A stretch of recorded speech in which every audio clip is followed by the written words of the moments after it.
Hello friends, मैं एक बार फिर से उपस्थित हूँ कहानी सच्ची मोहब्बत का दूसरा भाग लेकर। इसके पहले भी एक भाग अपलोड हो चुके हैं। अगर आपने नहीं देखा तो प्लीज़ एक बार मेरे चैनल पर जाकर अवश्य देखें। रजनी, अरे ओ रजनी, ज़रा बाहर निकलो। देखो कोई तुमसे मिलने आया है। मामी ने बरामदे से आवाज़ लगाई। रजनी ने एक बार में जवाब नहीं दिया तो मामी ने दोबारा आवाज़ लगाई। इस बार उसने कमरे के अंदर से ही कहा, मामी कौन है? कोई लड़का है? तो मामी उसका नाम पूछिए ना, कहाँ से आया है, क्या काम है, किससे काम है? बाहर मामा या माँ हैं तो कहिए ना बात कर लेने के लिए।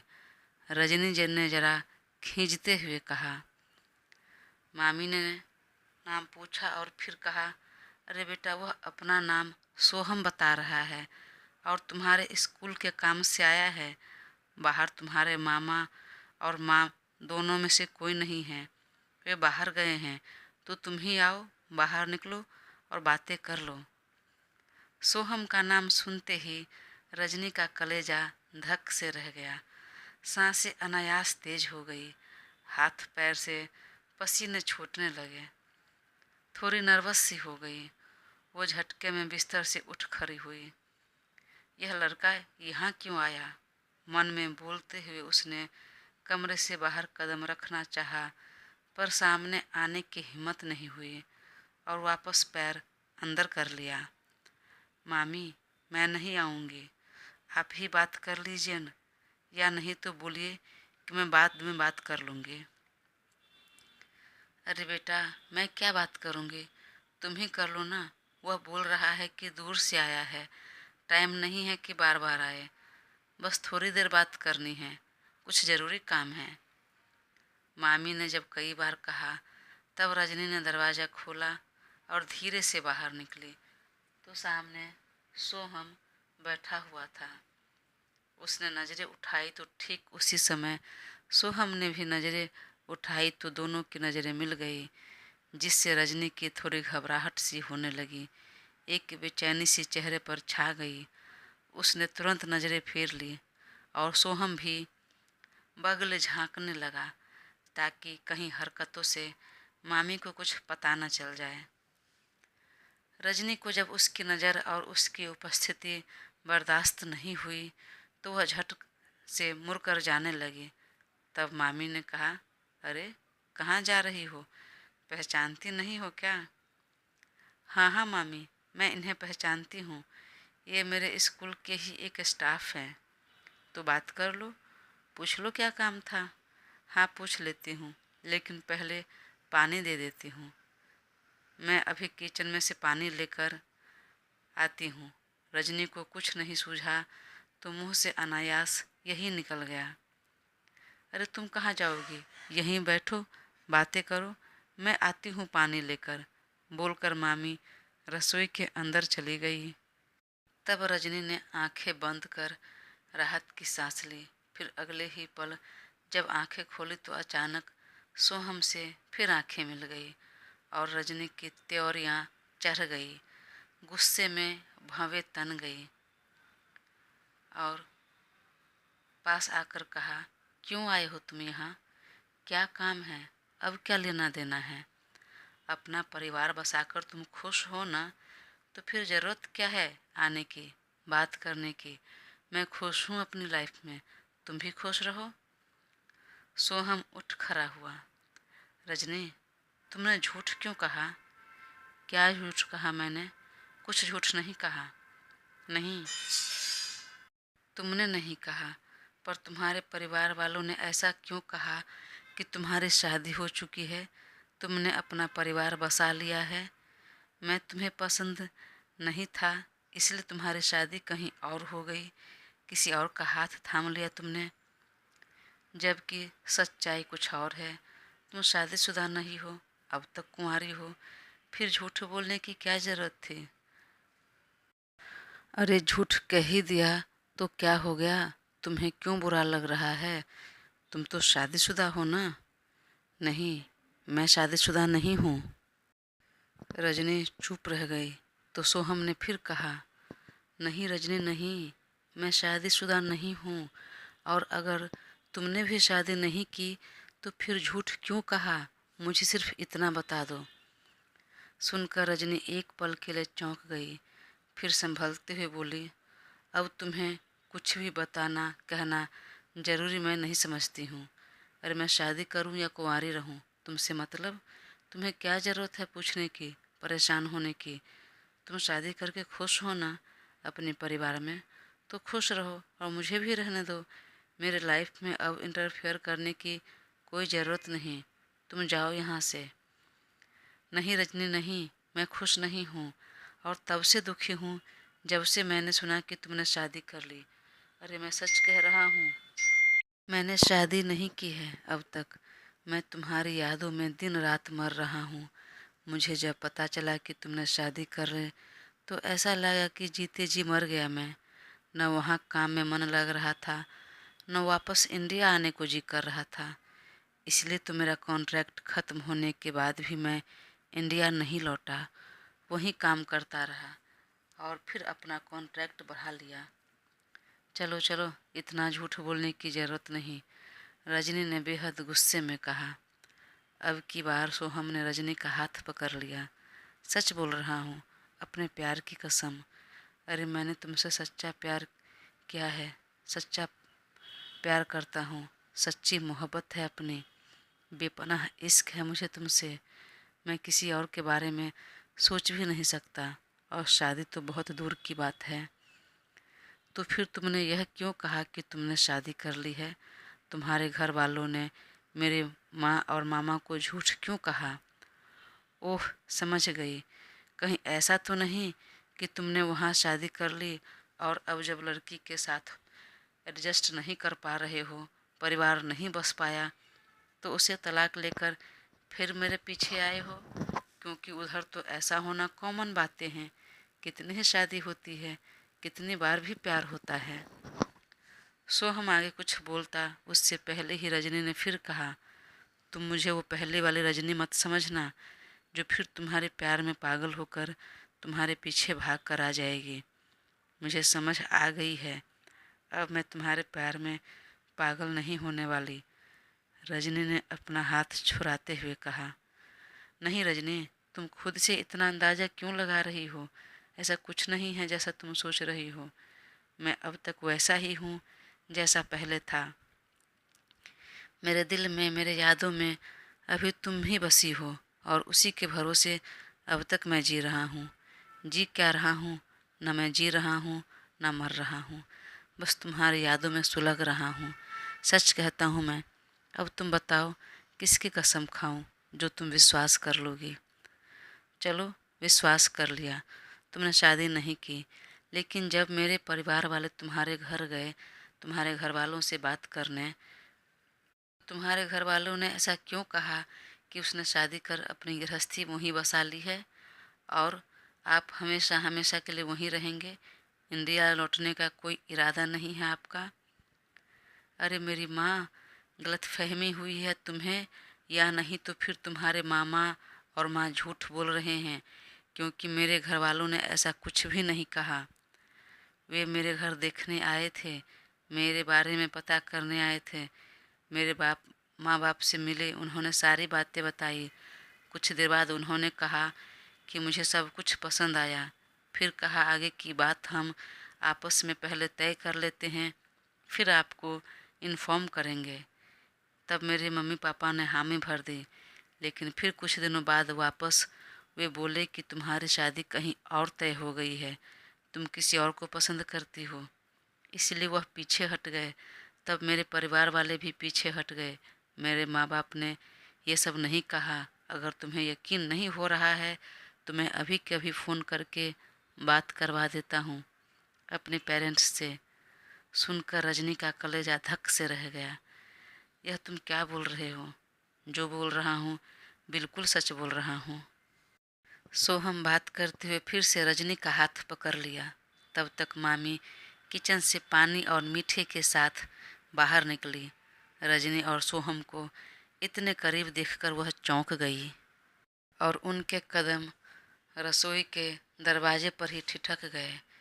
इधर इन दोनों की नज़रें जब मामी पर पड़ी तो दोनों ने भी एक दूसरे का हाथ छोड़ दिया और थोड़ा पीछे हट गए। तब तक मामी आगे बढ़कर सामने आई, पानी और मीठा रखते हुए थोड़ा साइड हट गई। उसने पानी का गिलास ले लिया लेकिन कुछ बोला नहीं। मामी को समझते देर नहीं लगी कि दोनों को मुझ पर शक हो गया है मैंने उनकी बातें सुन ली है, इसलिए वहाँ से हटकर अपने कमरे में चली गई। लेकिन कान लगाकर दोनों की बातें सुनने की कोशिश करने लगी। आखिर यह कौन है, क्या बात कर रही है? अगर स्कूल के स्टाफ हैं तो दोनों इतना करीब क्यों हैं? वे एक दूसरे का हाथ क्यों थामे थे? मैं जो सोच रही हूँ कहीं वह सच तो नहीं? नहीं नहीं, लगता है मैं ज़्यादा सोच रही हूँ। अपनी रजनी ऐसी नहीं है और ऐसा कुछ नहीं कर सकती।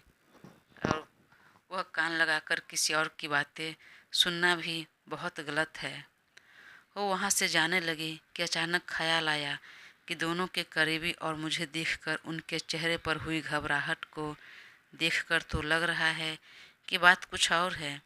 और वे अपने बढ़े हुए कदम को वापस मोड़ लिया और एक बार फिर कान कान लगाए वह मन ही मन बोल रही थी।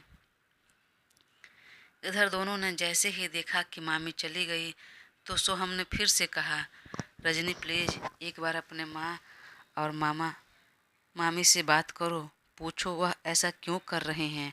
आखिर मुझ में क्या कमी है या मुझसे ऐसी क्या गलती हो गई? अरे मेरा कॉन्ट्रैक्ट था इसलिए मुझे विदेश जाना पड़ा, अब नहीं जाऊंगा, कभी नहीं, सच कह रहा हूँ। सुनकर भी रजनी की भी आंखें डबडबा गई। पता नहीं माँ और मामा मामी क्यों झूठ बोल रहे हैं, ऐसा क्यों कर रहे हैं। मैं बात करूँगी, उनसे पूछूंगी। अगर वह नहीं बताना चाहेंगे या मना करेंगे तो फिर शायद हमारी राहें अलग ही समझो। यह तुम क्या कह रही हो रजनी? मैं तुम्हारे बिना नहीं जी पाऊंगा। बोलते हुए सोहम ने एक बार फिर उसका हाथ पकड़ना चाहा, लेकिन अब की बार उसने अपना हाथ पीछे खींच लिया। मामी ने दोनों की यह बातें सुन ली और जरा चौंकते हुए खुद से बोली, अच्छा तो मतलब यह वही लड़का है, तो यह घर तक आ गया। उसकी इतनी हिम्मत! नहीं, इससे पहले कि बात आगे बढ़ जाए मुझे आज ही इन्हें बतानी होगी और जल्द से जल्द रजनी को उस शर्मा परिवार से मिलवानी होगी। सोहम देखो, इससे पहले कि मामी आ जाए और उनका शक गहरा हो जाए, तुम जाओ यहाँ से। मैं सही समय देखकर माँ और मामा जी से बात कर लूँगी। वो क्या कहते हैं, अगर मान गए तो ठीक है, वरना मैं उन दोनों के खिलाफ जाकर तुमसे शादी नहीं कर सकती, तुम्हारे पास मैं नहीं आ सकती। लेकिन क्यों, क्या कमी है मुझ में? और तुम प्यार करती हो मुझसे तो तुम ही पीछे हटने की सोच रही हो? कैसे कैसे सोच सकती हो? हाँ तुम सही कह रहे हो, पर तुम भी समझो ना, उन्हें ज़रूर कुछ अटपटा लगा होगा, कुछ गलत दिखा होगा, इसलिए पीछे हट गए। नहीं तो जब मैंने तुम्हारे बारे में कहा तो तुरंत राजी हो गए जाने के लिए। वही तो मैं बोल रहा हूँ, कैसा क्या गलत दिखा, क्या कमी लगी? हाँ मैं बात करूँगी, पर एक बात समझ कर चलो कि सब परिवार की परिस्थिति अलग होती है। और तुम तो जानते हो मेरे जन्म से पहले ही मेरे पिताजी की मृत्यु हो गई। तब मेरे पापा के घर वालों ने पापा के संपत्ति देना तो दूर, हम माँ बेटी दोनों को घर से निकाल दिया। और तब से लेकर आज तक सारी जिम्मेदारी मेरे मामा मामी ने उठाई है, सब कुछ किया है। और जब वह नहीं चाह रहे कि मैं तुमसे शादी करूं, तो ज़रूर उसके पीछे कोई रीज़न होगा, कुछ भला ही होगा, कुछ भला नहीं होगा। मुझे तो लग रहा है कि उन्हें जलन हो रही है कि तुम्हें मुझ जैसा लड़का नहीं मिलना चाहिए। आखिर कुछ भी हो, है तो वे तुम्हारे मामा ही, पिता तो नहीं, जो तुम्हारे बारे में हमेशा अच्छा ही सोचेंगे। मुझे तो साफ साफ दिख रहा है कि शायद उनका कुछ स्वार्थ पूरा नहीं हो रहा है, इसलिए शादी नहीं होने दे रहे हैं। नहीं तो भला क्या कमी है मुझ में? और तो और बिना कोई कारण बताए तुम्हें सीधा सीधा मना क्यों कर दिया? सो हम जबान संभाल कर बात करना जरा। तुम मेरे मामा के बारे में बात कर रहे हो, मैं उनके खिलाफ कुछ नहीं सुन सकती। मैं बहुत जबान संभाल कर और सोच समझ कर बोल रहा हूँ, पर तुम भी ज़रा दिमाग खोल कर सोचो ना उनकी बातों को। वही तो नहीं जानती मैं, लेकिन मेरे माँ और मामा ने ना कह दिया मतलब ना ही है। मैं जिद नहीं कर सकती यहाँ पर। वह जहाँ कहेंगे मैं वहाँ शादी करने के लिए तैयार हूँ। तो इससे बेहतर यही होगा कि अब हम दोनों अपना अपना रास्ता अलग कर ले। लेकिन हाँ, मैं एक बार माँ से ज़रूर पूछूंगी। इधर कमरे में मामी रमा जी ने जब दोनों की बातें सुनी तो तुरंत अपने पति विजय जी को कॉल लगा दिया और जल्दी से घर आने को कहा। उन्होंने जब पूछा तो रमा जी ने सारी बातें बता दी। तब वह अपनी बहन मालती के साथ रजनी के लिए लड़का देखने शर्मा जी के घर गए थे, परंतु जब यहाँ की बात पता चली तो बहाना कर तुरंत भाग कर आए। इधर रजनी की बात सुनकर सोहम की आंखों में आंसू भर आए और रजनी की आंखों से भी आंसू छलक गए थे। सोहम हाथ बढ़ाकर उसके आंसू पोंछने लगा, लेकिन रजनी ने उसका हाथ हटाकर अपने आंसू खुद पोंछ लिया और अपने कमरे की तरफ बढ़ गई। सोहम ने भी उसे जाते हुए कुछ देर तक देखा, फिर चुपचाप चला गया। रजनी कमरे में आई और एक बार फिर मुंह दबाकर जोर जोर से रोने लगी। वहीं बाहर गेट पर सोहम को मामा जी मिल गए। सोहम ने तो उन्हें पहचान लिया, पर वो सोहम को नहीं पहचान सका, क्योंकि उन्होंने पहले कभी देखा ही नहीं था। उसने तुरंत हाथ जोड़ते हुए कहा, नमस्ते मामा जी। नमस्ते, पर आप कौन और मुझे मामा क्यों बोल रहे हैं? और आप कैसे जानते हैं मुझे? अरे आप रजनी के मामा हैं तो मेरे भी मामा हुए ना। हाँ, मैं रजनी का मामा हूँ, पर आप कौन हैं? मैं आपको नहीं पहचान रहा हूँ। जी, मेरा नाम सोहम है।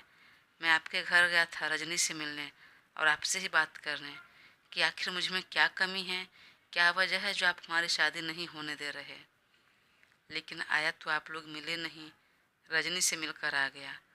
सोहम ने सीधे सीधे और जरा तलखी भरे लहजे में कहा। क्या बात हुई तुम्हारी उससे? उसे क्या पट्टी पढ़ाने गए थे? बस यही पूछने गया था कि आखिर मुझ में क्या कमी है, एक बार बता दीजिए। अगर पता चल जाएगा फिर शादी से पीछे हट जाऊंगा। सच? मामा जी ने पूछा। बिल्कुल सच। तो सुनो, तुम्हारा विदेश में काम करना। व्हाट? यह क्या बोल रहे हैं आप? बिल्कुल सही बोल रहा हूँ। तुम्हारे विदेश में काम करने की वजह से ही मैं अपनी भांजी का विवाह तुम्हारे साथ नहीं करना चाहता हूँ। सोहम आश्चर्य भरी नज़र से उन्हें देख रहे थे। भला यह कोई रीजन होता है मना करने का? दोनों बातें कर रहे थे, तब तक रमा जी बाहर निकली और जरा खींच कर कहा, भला यह क्या तरीका है? इस तरह रोड पर क्यों बात कर रहे हैं? अंदर जाकर बात कीजिए ना, 4 लोग सुनेंगे तो क्या कहेंगे? और दीदी कहाँ रह गई? जिसे सुनना है, जो सोचना है सोचने दीजिए, मुझे कोई फ़र्क नहीं पड़ता। ठीक है, पर दीदी कहाँ रह गई? शर्मा जी के घर पर ही हैं। उन सब की बातें सुनकर रजनी भी कमरे से बाहर निकली और तीनों को साथ देखकर चौंक पड़ी। तभी सबकी नज़र रजनी की तरफ उठी। मामा जी की जब नज़र रजनी से मिली तो रजनी ने चुपचाप नज़रें नीची कर ली, लेकिन उसकी सूनी आंखें मानो कह रही थी, आखिर क्यों मामा जी? बचपन से आपने जैसा कहा वैसा किया, ना कभी कोई सवाल पूछा, ना कुछ मांगा, पर आज पहली बार जब मैं कुछ मांग रही हूँ तो क्यों पूरा नहीं होने दे रहे? मामा जी को जब यह महसूस हुआ तो रहा नहीं गया और तुरंत सोहम को कहा, अंदर आओ बेटा, बात करते हैं। तब सभी अंदर आ गए। रजनी बेटा, तुम भी बाहर आओ। आज एक सच मैं तुम्हें बताता हूँ, जो मैंने तुमसे सालों से छुपाया है। सुनकर रजनी कमरे से बाहर निकली। आखिर क्या सच है जो मामा जी अब तक छुपा कर रखे हैं? तब मामा जी ने सबको बैठने का इशारा किया। तब तक रमा जी ने कहा, यह उचित समय नहीं है, अभी बताने की ज़रूरत नहीं। नहीं, मैं भांजी की नज़र में दोषी बन जाऊं, उससे पहले मुझे सच बताना होगा। तो फिर दीदी को भी आने दीजिए। भैया मैं आ गई। और बिल्कुल सही समय है। अब आप सच बता दीजिए। आओ रजनी बेटा, आज मैं तुम्हें एक सच बताता हूँ जो सालों से तुमसे छुपा कर रखा है। रजनी और सोहम दोनों ही मामा जी की तरफ आश्चर्य से देखने लगे। आखिर कौन सा सच हमसे छुपा कर रखा गया है? माँ ने रजनी को चुपचाप बैठने का इशारा किया तो वह बैठ गई, पर मन में एक उथल पुथल सी मची थी। रजनी बेटा, तुम्हें तो याद होगा, हमने तुमसे कहा था कि तुम्हारे जन्म के पहले तुम्हारे पापा की मृत्यु हो गई। जी मामा जी, याद है बेटा, हमने वो सब झूठ कहा था। तुम्हारे पापा जिंदा हैं। लेकिन मामा जी अभी अपनी बात पूरी करते उससे पहले ही रजनी उठकर खड़ी हो गई। गुस्से में उसकी भौवें तन गई। यह आप क्या कह रहे हैं मामा जी? पापा जीवित हैं तो फिर आपने मुझे और माँ को पापा के साथ क्यों नहीं रहने दिया? हम दोनों को क्यों उनसे दूर रखा? मैंने आज तक उनका मुंह भी नहीं देखा। मुंह देखना तो दूर, उनको मरा हुआ बता दिया। क्यों एक पिता के जीवित रहते हुए उसकी बेटी को पिता के प्यार से वंचित कर दिया? पति के रहते ही बहन को विधवा की भांति जीने को मजबूर कर दिया। क्यों? आखिर ऐसी क्या वजह हो गई? अरे बेटा, पहले मेरी बात तो सुनो। क्या सुनूं और क्यों सुनूं? अब कुछ नहीं सुनना मुझे। इतनी बड़ी बात आपने आज तक छुपा कर रखा और आज आप ही बोल रहे हैं मुझे चुप रहने के लिए। और माँ, आप कैसी पत्नी हैं, कैसी माँ हैं कि अपने पति से, ससुराल वालों से इतने सालों तक दूर रही, अपनी बच्ची को पिता से दूर कर दिया। अरे जानती हूँ, हो सकता है उस घर में आपको अनेकों तरह के दुख तकलीफ हुए होंगे, झेली होंगी, इसलिए ना। अरे थोड़ा कम ज़्यादा तो हर ससुराल में होता है, परेशानियाँ हर जगह होती है, पर इसका मतलब यह नहीं कि सारे रिश्ते तोड़ दिया जाए। आप ऐसे कैसे मुझे अपने पिता से नहीं मिलने दिया? रजनी, पहले पूरी बात तो सुनो, इस बार मामी ने कहा। नहीं सुनूंगी। आखिर क्यों किया ऐसा आप सब ने? रजनी आज पहली बार अपना मुंह खोली थी और इस तरह बोल रही थी जैसे कि वो अपना सारा गुस्सा निकाल रही हो। आप जानते हैं ना, बचपन से ही पिता के प्यार के लिए कितना तरसी हूँ, कितना तड़पी हूँ। आज भी याद है मुझे, जब सबके पापा स्कूल आते थे बच्चे को लेने, जब वो मेला घुमाने ले जाते थे, चौक चौराहे ले जाते थे, गोद में उठाते थे, तो कभी कंधे पर चढ़ाकर ले जाते थे, तो कभी उंगली पकड़कर आइसक्रीम खिलाने। मैं कितना तरसी हूँ पिता के इस प्रेम के लिए। और तब मैं संतोष कर लेती थी कि मेरे पिता अब इस दुनिया में नहीं हैं। मानती हूँ आपने और मामा मामी ने मेरी परवरिश में कोई कसर नहीं छोड़ी, लेकिन एक पिता की जगह कोई नहीं ले सकता, कोई भी उनकी कमी पूरी नहीं कर सकता। मुझे अब और कुछ नहीं कहना, ना सुनना, किसी की बातें नहीं। मैं जा रही हूँ। बोलते हुए रजनी गुस्से में उठकर खड़ी हो गई। रजनी, आधी अधूरी बातें सुनकर अपना डिसीजन मत लो। अपने मन में कोई भी राय मत बनाओ। पहले पूरी बात सुनो। नहीं सुनना मुझे कुछ, सब समझ में आ रहा है मुझे। माँ, आप कैसे रह गई उनके बिना?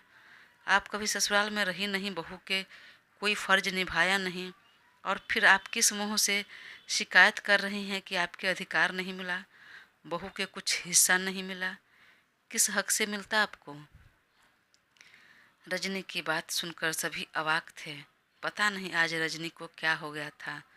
उसे वाकई अपने पिता को लेकर नाराज़गी थी या सोहम से शादी नहीं होने की वजह की खीज थी।